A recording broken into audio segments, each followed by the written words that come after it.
Hi everyone, right, I'm back with another video. Now at the end of the last one, I said that the next topic I'd try to cover was masking. And as I said before, don't worry if you don't know what that is, that's the whole point of this video, I'll explain it. Now, just before I get into that, as usual, if you are interested in this content, you want to keep up with it, because I will try and cover as much as possible. At some point I may even make videos that are kind of like a step-by-step process of how I grew up with autism, just so like, if you happen to be someone who knows someone young with autism, you can kind of, perhaps from my experience, you can kind of see how things progressed in a both how there were struggles and also how I found positive outlooks or positive methods of coping with things or developing better social skills and so on and so forth. Yeah, so, if you are interested, follow, leave a like, comment, questions, subscribe to my YouTube channel, yeah? It'll really help out, and I'll keep being as regular as possible with these videos. Okay, so masking. Now, essentially, masking is the act of subconsciously copying social behaviors or common social behaviors and dialogue to blend in. Now, that's to say, when you have autism, one big issue is social constructs. You don't know how to engage with people properly or how to respond to people. Sometimes you don't even know how to express yourself. It becomes confusing and difficult because you can't quite sort out where you're at emotionally or mentally sometimes yourself.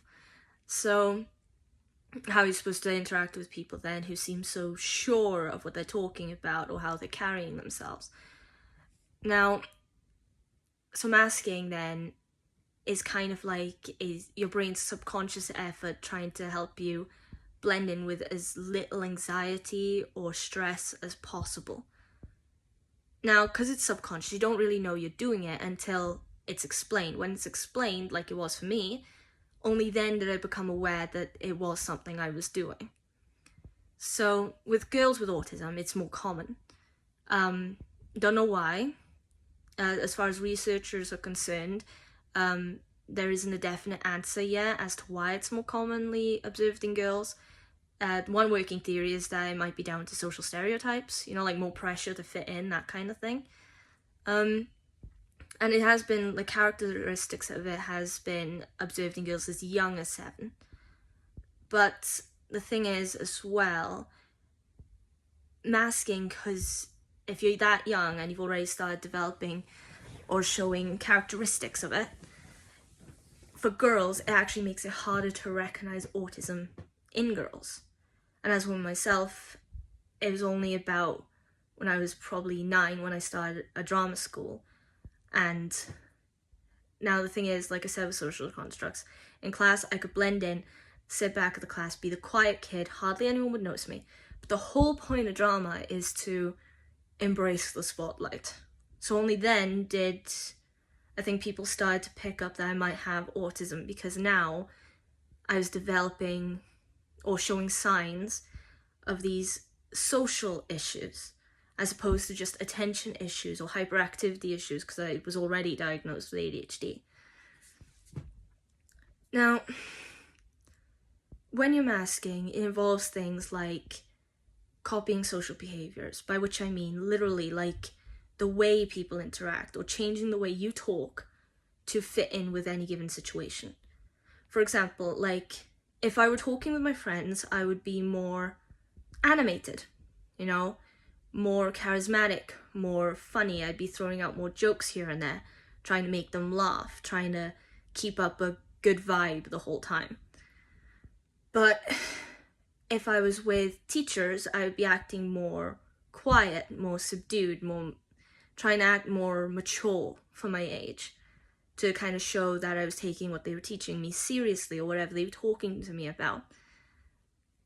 When I was with my brothers, I'd be more or less exactly as myself. I would be relaxed because I lived with them day after day, and they were a lot like me. And with them, my jokes would be more natural. My behaviors would be more natural because I wasn't trying to put anything on with them.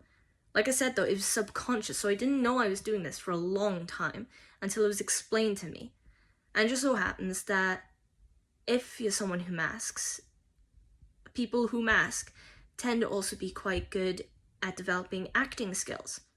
So I'm still with the drama agent I started with when I was 9, and I have been commented on how natural I come across when I'm delivering scripts or practicing scripts or doing auditions, that kind of thing, which is really, really good. But part of that is down to masking, which is pretty fascinating, actually. I mean, it's strange to think about, but at the same time really, really interesting.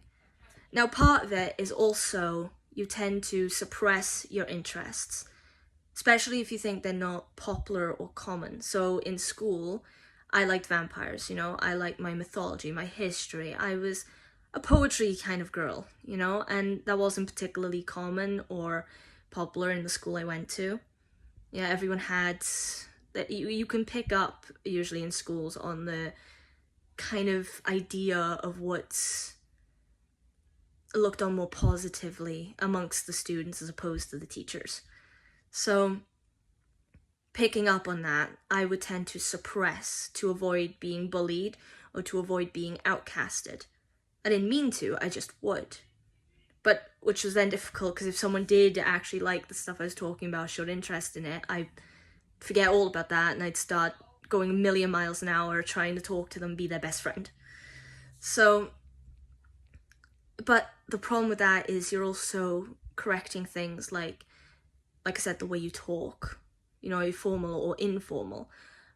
You'd be correcting your posture. You may even fake interest in things that you are not interested in. Like, for example, if someone were talking about a song that everybody seemed to know and everybody liked, and they asked me, "Oh, Jess, don't you love that song too? Yeah, isn't it so catchy?" And I wouldn't even know who was written by, who was singing it. I wouldn't even know the name of the song.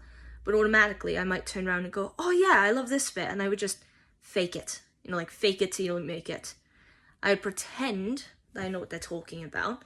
I'd pretend that I'd listened to the song a ton of times. And I would try to be as minimal with the information that I gave them as possible to avoid getting caught out. Again, all to fit in. Now, it took me a long time, especially even after I found out what masking was and I became more aware of it when I was doing it, to realize that by masking and purposely trying to fit in with everyone, that isn't what I wanted to do. I liked being exactly who I was. I liked the interests I liked. And I would want to be friends with people who didn't mind those interests, that kind of thing. So what I would do then is I developed this point where I would be basically trying to be myself as much as possible. I wouldn't hide the things I like, but because masking is subconscious, I had to do this consciously. Get it? It's kind of like a double-edged sword. It's a bit strange. But, yeah, now, part of that is because an unfortunate side effect that can come with masking is, especially with girls, because it's more common, is higher anxiety and depression. Again, that comes from suppressing your interests, from suppressing your emotions, suppressing basically parts of your whole identity, all to fit in. All because you feel like that's how most people who don't have the same issues as you should act. So you feel like you need to act that way as well. So only with time, by the way, and growing up, does that change? You know, does it become more natural to try and find a balance? Because that's the trick, finding a balance between the parts of masking that help you to fit in terms of like allowing you to hold conversations with people, to show more expressions or reactions to when people tell you something. Because it's not like you don't care, you know, or you're unempathetic. It's more like you do care, you just don't know how to respond. Like, if someone said something sad to me when I was a teenager, or like a friend said, they lost someone, like a grandparent, in my head, I'd be thinking, oh, that's so sad, I want to help. I want to comfort them. But outwardly, I may not react at all, and I wouldn't go over too well. But thanks to masking, subconsciously, you kind of learn the social skills to react, at least in a common stereotypical way. Like straight up give them a hug, or tell them, or ask them, oh, how can I help you? In which case, it's also common to have scripted answers, things like, I'm fine, thank you. Very common, not vague, but just really, really common answers that you might hear in everyday conversations as your default method of continuing conversation. Although funny enough, also because of that, and again, it being more common in girls with autism have shown better social skills, which is ironic considering when you have autism, whether you're a boy or a girl, one of the biggest issues is social skills. But girls, because they mask better, tend to develop better social skills, despite the anxiety. And also develop things like forced eye contact, because if you have autism, maintaining eye contact with someone is a bloody nightmare. It's like the whole time, part of your brain is listening to the conversation because you don't want to be caught out like you haven't heard them. And the other part of your brain is telling your eyes, keep looking. I passed like this interview, mock interview thing in school when they were just preparing us. And by forcing myself to maintain eye contact and nod every now and then, it was one of the main things I got scored on, and it was commented like it was how professional. It was very nice to show that I understood everything, I was really listening. But that was down to forced eye contact, which is a bit of a challenge, So, yeah, even with masking, there's all sorts of aspects to it, all sorts of ways that it can be recognized. And it's not a bad thing, you just, as you get older and you start to understand yourself better, you do develop this want then not to accidentally start changing the person you are to fit the way you think everybody else thinks, the way they think you should be. So, yeah, but that balance is there somewhere, and eventually get to the point where you can almost nitpick the aspects of masking that you want to adhere to, you want to keep, and the other ones you don't. Like, I still sometimes have the scripted answers kind of thing, or you pick up on catchphrases or slang words, just so you're kind of up to date with the way people talk to each other. You don't want to sound out of place. Because especially with anxieties, you sound out of place, you feel out of place, So, yeah, and I know, I think that's about all I can say about masking at the moment.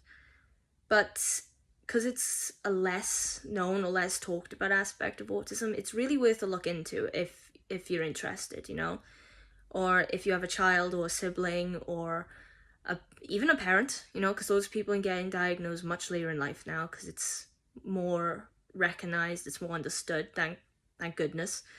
But yeah, a sibling, a friend, anyone, grandparent, parent, it's worth knowing these things, because then not only can they recognize in themselves and they understand, oh, don't worry, this is very common for people who are exactly like you, don't worry.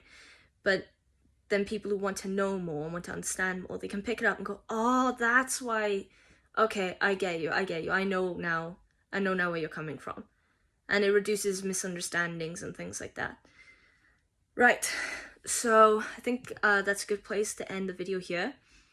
Yeah, if anybody puts in the comments any questions, please, questions, I like questions, then, brilliant, I'll make a video on that. But otherwise, I think my next topic should be on, because we were talking about masking and social skills, I'll talk about that. I'll talk about the social skills. Yeah, different methods, I suppose, that I've developed of getting me through certain social situations with minimal stress. So, yeah, I think that'll be useful. So, follow so you can keep up to date to the posts. And also occasionally I may have some random posts that are just like little stories, like the last one, experiences that were significant, I think. And when I decide to start like from step 1 to step now process, I'll let you know.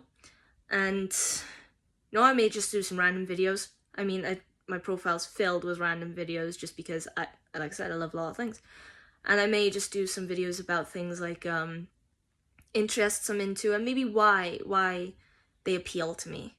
And maybe we can see if anyone puts in the comments who has autism or knows someone who does, why these are similar. Because there's also some unique habits that are unique to people with autism, and I can explain some of them too. Right, so this is goodbye for now, and I guess I'll see you in the next video. Bye!